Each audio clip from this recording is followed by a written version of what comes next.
On the podcast with us today is Omar Khan. Omar, welcome to the podcast. Hey, thank you for having me, Dan. Pleasure. Well, Omar, I know you and I have done some interviews back and forth a couple of times, also shared the stage together on a panel recently in Jacksonville, Florida.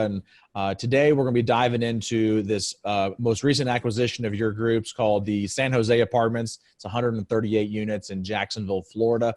But before we dive into that, share with the listeners and the audience a little bit about your background and where you are right now in this multifamily space. Well, my background's on the institutional side. I did M&A type work and advisory work, close to about 3.75 billion, about $4 billion worth of work before I moved down to the US from Canada 3 years ago. And we were basically my wife's a physician, I work in finance. So we were basically looking obviously for income and all that stuff, but also to find a tax efficient vehicle for our investments, right? And that's, through the process of osmosis, meeting people, this, that. I restructured a few office portfolios. We basically found the right people to work with and started running deals on the multifamily side. I personally live in Dallas. I think it's a great place to live, but it's a bit of an overheated market, a bit too overheated compared to other places, but still a fantastic market though, right? And your group's name is Boardwalk Wealth, correct? Yep. Yes. Okay, great. Well, I want to kind of dive a little bit deeper into this deal and to kind of get us started on this particular acquisition, because, obviously this podcast is all about kind of diving deep onto one deal to kind of figure out how you were able to get it through to the finish line. And so, first off, I'm going to ask you, how did you actually find this particular asset before you guys started kind of moving forward with a lot of the LOIs and all the due diligence stuff? Well, how we found this asset was that, first of all, before we found the asset, we had to decide should we go to find the asset, right? So, like I said, I live in Dallas. One of my partners lives in Miami, and we were trying to look at some MSAs or cities to invest. And we just thought once we did a lot of economic analysis. I'm not going to bore you with all those details, but basically, we found Jacksonville offered the right combination of value, pricing, and just where it was at that stage of the cycle, right? So it was a bunch of factors. It wasn't one. For instance, to give you an example, what we saw across the board was in Tampa, which was another market which we really wanted to look in, for a similar type of tenant, for a similar demographic, income, all that stuff, for a simpler vintage of asset, and for a simpler rent growth in a submarket as well, right? So all those kind of factors. Jacksonville was consistently 15 to 25% below Tampa prices. Now, you can, for instance, make a case there and say, well, maybe Tampa's hotter. But at the end of the day, look, we're not buying top of the line product and we're not buying the product in the ghetto. We're buying middle class product, right? So basically, I don't really care if my tenant lives in Jacksonville or Tampa, if all they're going to do is pay me a maximum of, say, an average of $1,000 a month, right? So that type of tenant, if you think about it, is available in most big cities and they kind of have similar characteristics. So why pay more for pretty much something with the same growth pattern, right? So that's kind of how we decided on Jacksonville, right? And then within Jacksonville, what we decided to do was, okay, obviously, like all big cities of any size, there's good parts or bad parts or parts you don't want to go to. And the parts you don't want to go to are not just, say, the ghetto. There can also be parts that are just not a good fit for your strategy, right? Say if all Class A is being built, well, what am I going to do, right? So we basically divvied up, in the submarkets. We decided there were 3 submarkets we specifically wanted to cater to. One was the San Jose, San Marcos submarket. One was Orange Park. And you can kind of say Mandarin as well. It's just on the other side of the river. And then along the beaches. So 4 really submarkets we wanted to cater to. And knowing that, then we started looking at, hey, who are the most active brokers in the market? And, for a fact, in most major markets, there are only 3, maybe 4 brokers that do the bulk of the deals. And then everybody, like 100 brokers will do like 15% of the deals, right? So I started developing a relationship with, say, 2 or 3 of these guys. And a lot of this is bolstered, not just on the phone, but, giving them feedback anytime there's a deal, then actually physically visiting. Because everybody's a keyboard jockey, right? And everybody's a big deal on the phone, right? But you physically have to, actually show up, tour properties, do all that sort of shake hands and kiss baby sort of thing, right? So we did that for a few months and we were very specific. So a lot of times the brokers would send us, hey, I know this is not in your criteria. It's not in your submarket. This doesn't fit your demographic pattern, but here's the deal, right? So you got to give them you got to gently remind them, hey, here's our investment criteria. Here's why we're passing. But because of that process, when you're hyper specific and hyper focused on one area, what happens as a result is that a lot of people think, oh, I don't want to I don't want to say no to things because I might lose out on opportunities. But I feel like if you're hyper specific and focused, it helps you stand out, because now you're just not that guy off the internet who's looking for a multifamily in Jacksonville. You're looking for, say, 150 or 100 to 200 unit class DC value add in San Marcos or San Jose. Now that's a very specific type of buyer. And that helps you stand out when the right product comes along. Because my point is, at the end of the day, what's the point of having an investment criteria that at the first sign of somebody showing you something else, you just jump and run away? You just go do something there. So that's what it was. We were hyper specific. We developed relationships with the right people and obviously provided feedback and were respectful of people's time. And that's how what happened is when this deal was available, this was shopped to us first before a lot of other people had a bite at it, right? Even though, say, if you think about it, we're going to Jacksonville as new buyers. There's a lot of other people there. That really allowed us. And then the broker really put in the good word, and you know how these things happen, one thing leads to another. But that was how it happened. Do a lot of research up front, be respectful of times, be hyper specific and focused, get back to people, and then move quickly when the right product comes along. Because what you can't do is all these things, and then the right product comes along, and you're like, I don't know. You can't do that then, right? Because that tarnishes your credibility. So how many other deals that came across your desk fit your criteria that you guys at least submitted an LOI on that you guys didn't get until you got this one? Oh, so for this, I think there was at least a dozen or so. Yeah. I mean, roughly. You weren't putting the offers on any of the other deals. No. Dude, I saw something like, and I'm not just including Jacksonville, right? Because there's only so many deals that trade in the market. I'm including Jacksonville, Orlando, Florida. No, Jacksonville, Orlando, Tampa. We saw close to over like 150, 300, 200 deals. Yeah. So how many months were you did you have that relationship that you were building with that broker before you got this one? I think it was 3 to 6 months. It was somewhere in that region. I mean, look, again, to be honest with you, I think by the second month mark, because we were so proactive in reaching out, developing relationships within the market, that if the right deal had come along, we could have gone on the 2 month mark. And we didn't really have to wait longer, but the right deal didn't come along. So it wasn't just a factor of time, it was a factor of the right deal coming along. Mm-hmm. So at what point during the process, once you got the deal, you underwrote it, did you guys decide to go ahead and submit the LOI on it? Oh, pretty quickly. Because by the way, when you're hyper specific and focused, as an example, first of all, there's a reason why you should be hyper specific, right? You can't be hyper specific for the case of being hyper specific, right? So there's obviously a reason, right? And part of that reason is that when you're looking at deals in a specific submarket, there's only so many deals that get traded in any submarket. I mean, it doesn't even matter which city you're in, right? Even a big city like Dallas or Houston. So over a period of time, even if you looked at 1 or 2 deals, you have at least done comp analysis and sales and all that kind of stuff on the other properties in the area. So even if you haven't underwritten them, you've at least done some level of analysis on them. So this is when this came in, a lot of the groundwork had already been laid for us to move very quickly, right? Again, this is doing your homework, right? So this builds up. This isn't like, hey, do one thing and you're done. Were you already familiar with this asset when it came online? No, we weren't familiar with this asset, but we were familiar, luckily, for all the comps around this asset. Sure. Yeah. So weird. It was, I don't know. Yeah, that's a good question. I don't know why I wasn't familiar with this asset, but I think 6 out of the 7 comps we already knew about. Okay.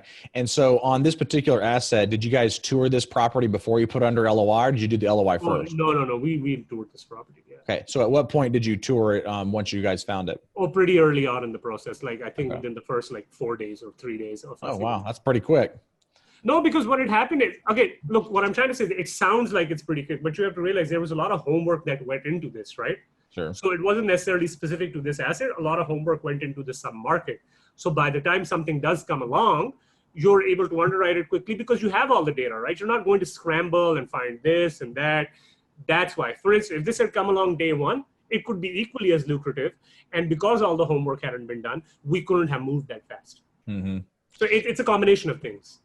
So since you guys had the first kind of bite at this one, did you guys have other people that you were competing against? And then so, how many other people bid on this one? Well, honestly, I don't think any broker worth the salt is going to give you an exact number on how many people you were competing with, but there were other people competing with us. Usually they give you a range though, like 30, 40, something like that. Everybody says 30, 40, but to be honest with you, I've maybe this is just me, okay? I'm not saying this is the truth.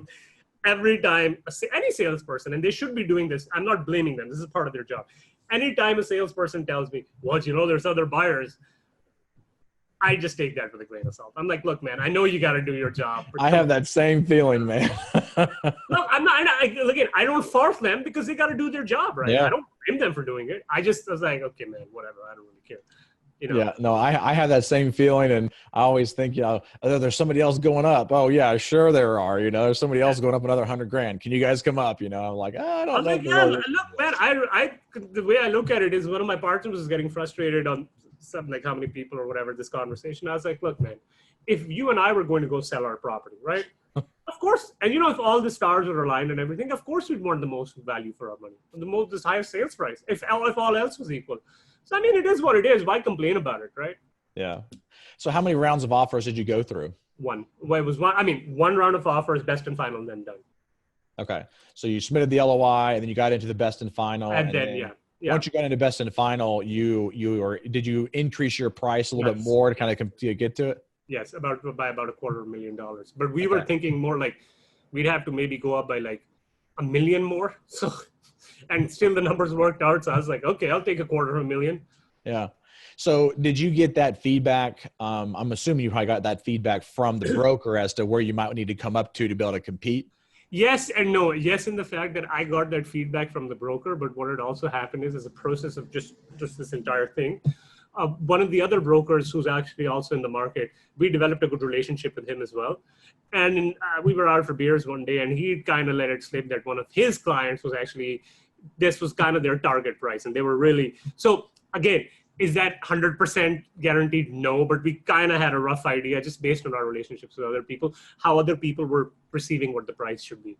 Mm-hmm. That kind of helps you. Again, you realize there's no one information that's just going to change your mind. It's just small bits of intel here and there. Mm-hmm. So on this one, as far as earnest money goes, did you guys have to put any earnest money up that went hard day one or anything like that? We put in about 150. Okay. Yeah. And in Jacksonville is pretty much kind of like that with a lot of these other markets where in order to really compete, you're going to have to probably put up some of that hard money day one. Yeah, man. But the way I look at it is the hard money weeds out all these posers and wannabes, right? That, hey, yeah, hell, I want to make $10 million as well. If you give it to me for free, who doesn't want $10 million, right? So you got to put up or you got to shut up, right? I mean, it's one or the other, right? And the other thing I also think is, look, if you're serious about it and you got your systems aligned, the money's going to be raised, all of that. I mean, everything is within reason. I'm not saying you go $5 million hard money day one. I'm not saying that. Everything's within reason. But I mean, it is what it is, man. I mean, hard money just shows you're serious, right? So if you are serious, just put up, right? Yeah. And it's not like this money goes into a black hole that you never see again. It's just credited against your price. So do you think, because this is one question that I get quite often, do you think that the amount of hard money is that important? Well, yeah, it depends. If they're two equally competing bids and one is hard money, 100,000, one is like $1 million or 500,000 or 250,000. Of course, I'm going to, because somebody's literally putting up, they're saying, look, man, I'm going to go all in. Here's 500 grand. Boom, done, over. Right? Now, presumably look, think about it this way. What if you were selling the property, right? So if you were the current owner and you want to go sell this property, there's two similar-ish prices. Maybe they're not equal. One guy just puts up 500,000. One guy puts up 50,000. Who are you going to take more seriously? Well, if all other things were equal, then yeah, I would take the higher one. But my point is, again, things have to be reasonable, right? If somebody says 15 million and somebody says 15 million and 75,000, I mean, they're kind of the same thing at that price, right? But somebody gives you an extra 300 grand in hard money. I mean, what are you going to say? Yeah. Well, we had, we got outbid on one recently. We were putting up 200 hard day one, and it got awarded to somebody else that was putting up 1.2 million hard day one. Damn, man. Yeah. You were rolling with high rollers, Dan.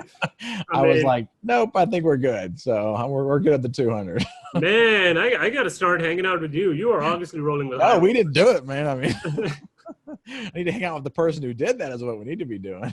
Yeah, I don't know if I want to hang out with that person. I think either that person is really smart or he's completely a lunatic, man. It's one or the other. It was a billionaire, so. Okay, well, I think 120 is a drop in the bucket for that guy, man. Exactly. It's like going out and buying a nice dinner at a steak restaurant.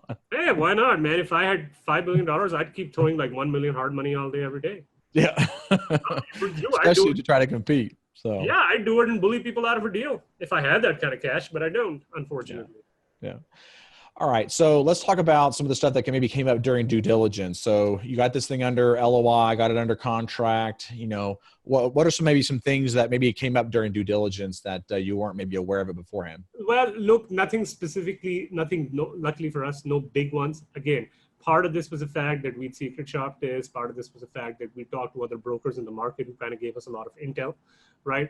And part of this is just sheer dumb luck. Okay, luck always plays a big part, no matter how tight somebody's processes are. No big things came up. I think where we really lucked out is that this property hadn't had any renovations for the past 10, 15 years. And that was kind of weird because this is one of the fastest growing submarkets in the city. It has really high incomes, relatively speaking, right, for BC value add. And nothing had been done. I mean, if you go into this property, you immediately, if you've done a few deals before, you immediately realize, okay, nothing's been upgraded. I mean, the roofs had been replaced, which was kind of nice of them, right? Nothing had been upgraded interior-wise. So everything you can do. I mean, there were people, man, in this property that hadn't had a rent raise for the past 3-5 years. I was like, man, what's up? I mean, do you guys not like money? I mean, what kind of Americans are you? But I mean, a lot of these things hadn't happened, but the owner wasn't stupid. What had happened is that the owner had bought it out of foreclosure in like 2009 or 2012 or something like that. So, I mean, they bought it, I think, for just a marginally higher amount than the previous owner had bought it in 1998 for. So think about it, that's how much the thing just went down, right? Wow. So for them, they just, did the bare minimum, and they're like, all right, I'm just going to let it ride. And I don't blame them. Yeah, no, I think that's a phenomenal thing. And obviously the roofs were probably a lender requirement, maybe something like that. No, yeah, maybe it is, but for us, we didn't care. That person had spent the money, so we didn't have to do it. Yeah, but yeah. what it does for us is that now we can come in, and it's like the classic value add, right? Do all the interior, do all the exteriors. I mean, to be honest with you, when you come in, there's, because it's Florida, right? I live in Dallas, which is like a freaking desert. Right. So when you go to Florida, every single time I go to Florida or the Carolinas or Atlanta, I'm like, wow, there's so many trees. Right. So when you come in, there's a lot of palm trees. They're all on the driveway like this. Right. And they hadn't been cut, I think, for like a decade, man. Like, it was like chaos. Right. And you know what's funny? Within 1 month of us coming, because, we have to do tree trimmings first before we do all the other stuff. Man, just by tree trimming, the property looks like $1 million right now. And we haven't even touched the interiors. So my point is, when you have when life gives you lemons, you make lemonade, right? Absolutely. So this particular asset, what was the actual acquisition price on it? This was 12 million. 12 million. And what was the equity raise on it from investors? I think it was like 4.6 million, something like that. Okay. And let's see here. You're planning on holding this one for how long? So we've got multiple options here. We plan on holding this once we're done in about 2 years with all the renos and everything. Then we have a clean slate. We can hold on to it because this is one of the reasons why we're actually in the submarket, because we love the submarket. Or, hey, man, if one of your big drunk billionaire friends shows up, Dan, we'd be happy to sell it to him for a really high price. So, I mean, that's who you're going to be selling it to is either some form of a billionaire group, whether it's, a REIT or a hedge fund or something like that. Because once you get it up to that institutional quality where you've already done all of the renovations, another syndication group's not going to come and buy it. It's going to be a larger group that's going to buy it and just hold on to it for cash flow. Well, Dan, tell a friend, man. Hey, everything's for sale. Everything's for sale at the right time now. This is the time now, Omar, to start building relationships with those REITs and hedge funds, Hey, man, everything is for sale at the right price, man. Everything. They can literally take everything there. That's very true. So how did you end up doing the financing on this particular deal? Oh, so this is a classic bridge financing. So we did the financing, and then we have 3+1+1, but we have an idea that around the second year mark, now we have an idea we can either sell or perm into an agency debt. Okay. That's very similar to a deal that we have right now that we're doing too. We did like a 3-1-1 and option for, refi or sell after the value add's completed. Yeah, so look, there was just so much juice on this property, right? So for instance, if there was another property in Dallas that I was looking for at, smaller property, about 120 units, but about 75% of the units had already been renovated. right? So for there, coming in with a bridge would be kind of stupid. So we were probably going to go with an agency. Turns out somebody else came in and paid $1.2 million over that price, that even our highest price. I was like, okay, man, best of luck. You go for it, man. All yours, man. You go for it. Yeah. So what kind of interest rate did you get on it? So we got LIBOR plus 300. That's great. It's not bad at all, especially right now with the rates going down, right? Yeah, I mean, when we were there, yeah, I mean, we shopped around a little bit, so we kind of knew the rates were fine. Yeah. And who? How much did you guys get, basically? Ours was 330 over LIBOR. Okay. Was that a reason because of the market, or what was that because? I mean, like, sometimes different markets have different rates sometimes. Yeah, it was a different market, but it was, everybody when we were shopping that around was like, I can't believe they're getting it to you for that cheap. This was like the end of last year that we were doing that. And so it was, LIBOR is great too, but I mean, it's probably Jacksonville versus, where my market is, which is in. I mean, look, man, if 20 or 30 basis points changes your entire deal, you shouldn't be in a deal to begin with. Yeah. No, I agree with that. So how's it been working with the draws?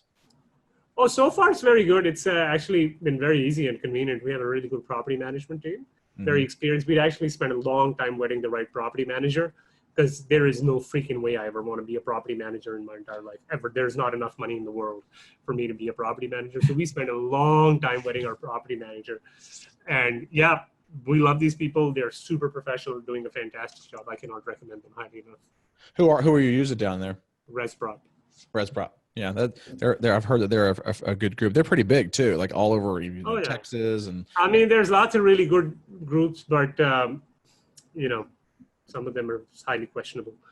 Yeah. So they're actually working with your lender to do your CapEx draws and stuff like that. Look, I oversee everything, obviously, but the day-to-day stuff they have to do, and obviously every week I'm overseeing everything. Yeah. So how right now during the heavy kind of lift portion and getting those renovations started and stuff like that, how often are you on phone calls with the property management company and stuff like that? So once a week is our call anyways. And then during the week, we talk on the phone as situations and issues develop. We're on Slack and all those project management tools. So in terms of like an actual physical call, that's once a week for about an hour and a half, but we're emailing every day back and forth, right? So I guess that's considered top. Right, I guess. Yeah. And obviously once you get the renovations done, it's not going to be as heavy and as intense because there's not going to be as much going on, but but still you kind of want to make sure that people don't slack off, because nobody takes care of your money like you take care of your money, right? I mean, look, it's pretty easy to be cavalier with other people's money. So that's the way I look at it. So you kind of have to maintain some level of discipline, and not just for them, but for yourself as well. You can't just drop the ball just because things are stabilized. Oh yeah, no, I'm not saying dropping the ball as far as, I don't think you do. I don't see why you would need to be on a phone call with a property management company for an hour and a half on a stabilized property. There's no not doing any renovations. Yeah. You're right.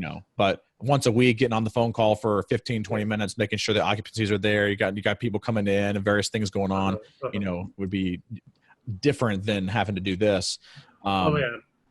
Not having to deal with like sidewalk repairs, which I think now I know more about sidewalk repairs than I ever wanted to know. Ever. Like a lot of times, guys, I was like, I honestly, there's a reason why you get paid and I don't get paid to do this.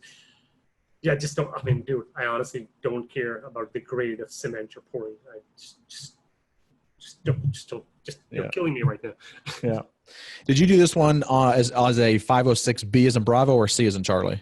Yeah, that's B is the one with sophisticated investors, right? Yes. Yeah, but I think we should, to be honest, we did B, but I think we had like 3 sophisticated investors. I don't even know why we did B. I think it was more like an insurance policy, I guess, for us, but it turned out we had only like 3 or 7 sophisticated investors. So it was kind of overkill. Like we had more accredited in the pipeline that we could have availed if these weren't the case. But yeah, I think we kind of just were mentally comfortable that, hey, we could reach out to sophisticated investors. I guess that was it. Yeah. So how many investors did you end up having overall on this one? I think it's like 60, 55, 60, something like that. And how did you structure with investors?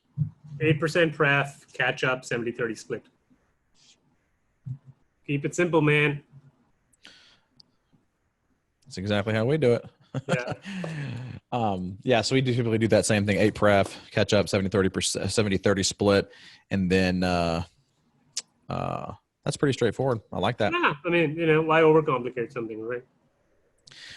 Have you ever had anybody, well, let me ask you this. How did you structure the fees in there as well? Like what fees were you charging and stuff like that on this particular deal? 2% acquisition fee, and then there's no refinance, no disposition, and there's a 2% of net revenue asset management fee.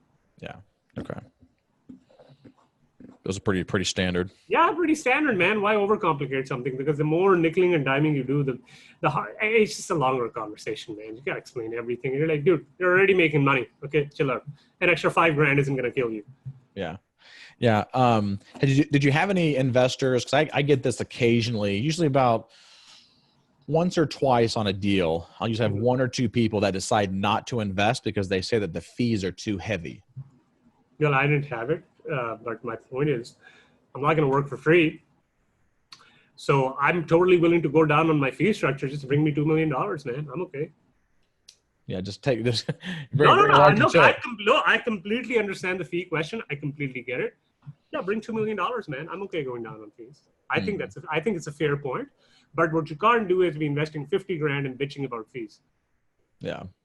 Right? But you bring in, say, $2 million, I'd be more than happy to have that conversation because I feel you're trying to meet me halfway, right? I mean, I think that's a very reasonable question to ask or a statement to give if you bring in more money. Mm-hmm. So as far as the capital raise on this one, how did you end up raising the capital on this? Like through emails and phone calls?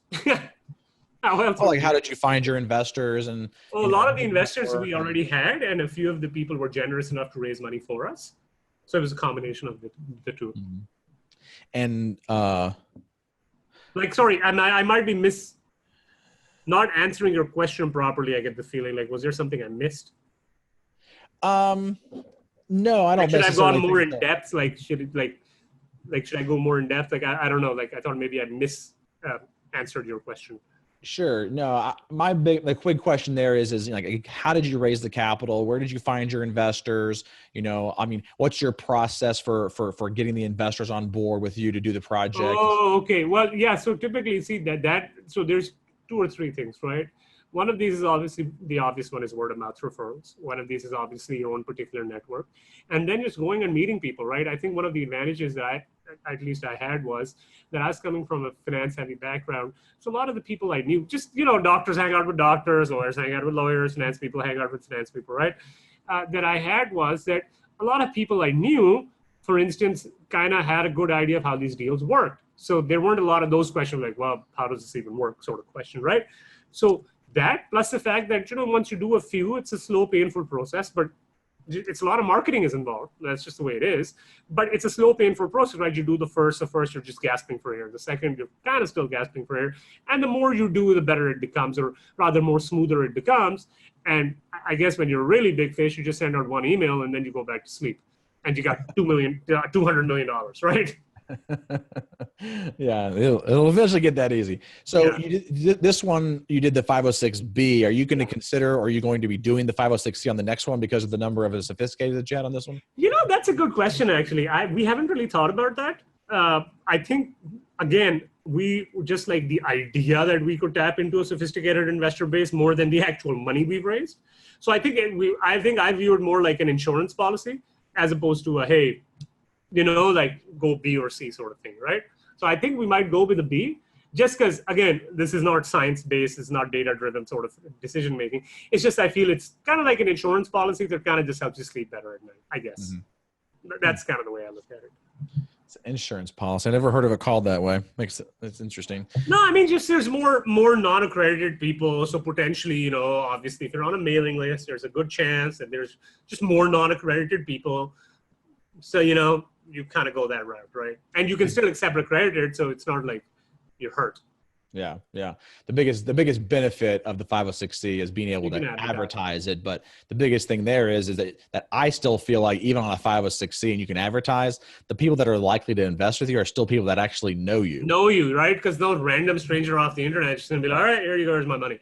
And the other thing I feel is that as it is, you have a very compressed timeline, like 45 days to 60 days, whatever it is. So it's not like you can roll out a massive nationwide advertising campaign, so that people who don't even know you can talk to you, they understand you, and then they talk to their wife or partner, and then they, all that little process that you got to do. You just don't have that much time. This is what I feel. I could be wrong, but I feel you just don't have that much time. Yeah, no, I agree. And I've been asking around a couple of people who have been doing the 506Cs as well to kind of see, what's been the process as far as getting people to, verify their accreditation status. And they said it really hasn't been that big of an issue. There's several different resources out there to be able to utilize the accreditation part isn't an issue, I feel. Yeah. I just feel like, I don't know. I don't go one way or the other. I just feel it's an inconvenience, so I take that inconvenience. Yeah. That's true. It's a good point.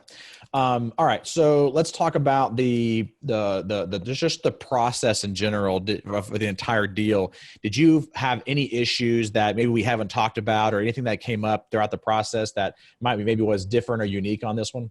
No, I don't know if it's unique, but we had a really big investor who was committing about $2.5 million.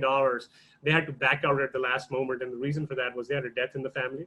So, now I understand you say, okay, well, the guy died, your money didn't die. That's a really heartless thing to say. You could have said it, but I didn't want to be the guy saying it, right? So, and this is the person I knew, so I knew they weren't just blowing smoke, right? So we kind of had to, scramble at the last moment. But look, man, we got a freebie on the fact that so far no big due diligence issues showed up. So we had to make it up somewhere with drama, So, there's no free lunch, right? So that's kind of how it happened in the last minute. Well, it didn't really happen last minute. We had 3 weeks worth of time. So it's kind of last minute, but not really. But, thankfully, so far we had good partners who stepped up to the plate and really helped us out. That's awesome. Yeah. All right. So I have 2 kind of final questions that I usually ask everybody. And first question is, what did you find was easier during the entire process that maybe in the very beginning you thought was going to be a little bit harder? Well, I can tell you what was harder, which I thought would have been a lot easier. How about that? How about answers that? That I personally think what should have been easier was dealing with the lender's attorney. She was a new attorney, and oh my God, man, she was like the world's ultimate procrastinator. So things we had sent on day one, like you send you a checklist, we're like bam, bam, bam, bam, bam, we'd send her everything. Bro, this is day 45. She's like, hey, can you send me that? We're like, yeah, we've traded like 15 emails with this information. Where have you been? Oh, I can't find the email. I was like, what do you mean you can't find this email? Do you know how to search? Like, do you know how to use the search function on Outlook? It was just a nightmare dealing with her, man.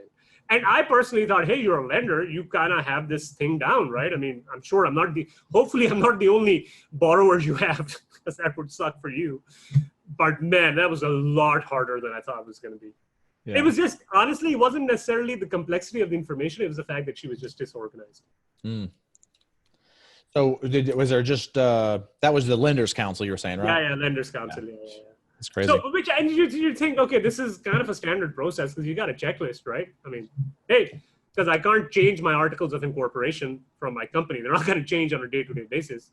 So where are we going here? Or my social security number isn't going to change on a day-to-day basis. Did you guys, even on the regular, did you guys have regular lender calls and stuff like that? Yeah. Every week we had those calls. Look, man, I think I'm being slightly unfair to her. I think what happens is that, when shit hits the fan, it really hits the fan, I guess. So I think she was overwhelmed as well, right? Yeah. And she was, I think she was very disorganized, but she was also overwhelmed. Now, I don't know what's going on in her personal or professional life, so I'm not making a comment there. It just felt like she could have been a lot more organized. Yeah. And we didn't have to scramble at the last minute for things that are pretty easy. There's a checkbox item. Mm-hmm. Now, are you also, just kind of pivoting to this last section here, are you also working another job, like a corporate job or something like that along as well as doing this at the same time? Yeah, I'm transitioning out of my consulting gig, man. I had to do it just because I'm a Canadian citizen, so I kind of had to maintain my business residency thing. But I'm transitioning out of it. Sure. Well, that's awesome. Well, it's nice to kind of see you kind of, transitioning and growing and expanding your own groups. I know you and I met probably about a year ago. So and I make enough money for me to be comfortable, but not enough money for me to just be all right. I'm Dan Handford. I'm quitting, baby. Well, I've enjoyed kind of following you and your group and kind of seeing you guys grow. I like what you guys are doing, Thank you. and looking forward to continuing to follow you and having you back on again as you close more and more deals, or in 2019. Awesome. It was a pleasure to be here. Thank you so much. Well, share with the listeners, Omar, how they can reach out to you if they want to, reach out to you and ask some more questions, or maybe they want to jump on your email list or something like that, or maybe even become one of your investors in a future deal. I would love to do that, Dan. I thought we were never going to get to this part of this interview. So basically, got really simple. Go to Boardwalk Wealth, BOARD walkwealth.com. The key really simple. People know their name, so you can put your name right on the homepage. You cannot miss it. Okay, nobody's got an excuse. You can put your name and put your email and how you find out, say, MFin podcast, Dan Handford. Now I know how you find out about us. And you click whatever, verify or access or whatever the hell it is. You're going to get an email. Verify your email address. It's literally that simple. Okay? And if you can do it, you probably shouldn't be investing in multifamily. that is a whole other can of worms. Okay? And if you want to email me, you can email me at Omar, OMAR, at boardwalkwealth.com. Well, Omar, thank you so much for your time. Enjoy the interview. Learned quite a bit myself, as well as I'm sure the audience listening learned as well. Looking forward to having you on a future episode, and hope you have a good rest of your day. Thank you so much. I really appreciate you taking the time. Thanks. Yeah, have a good one.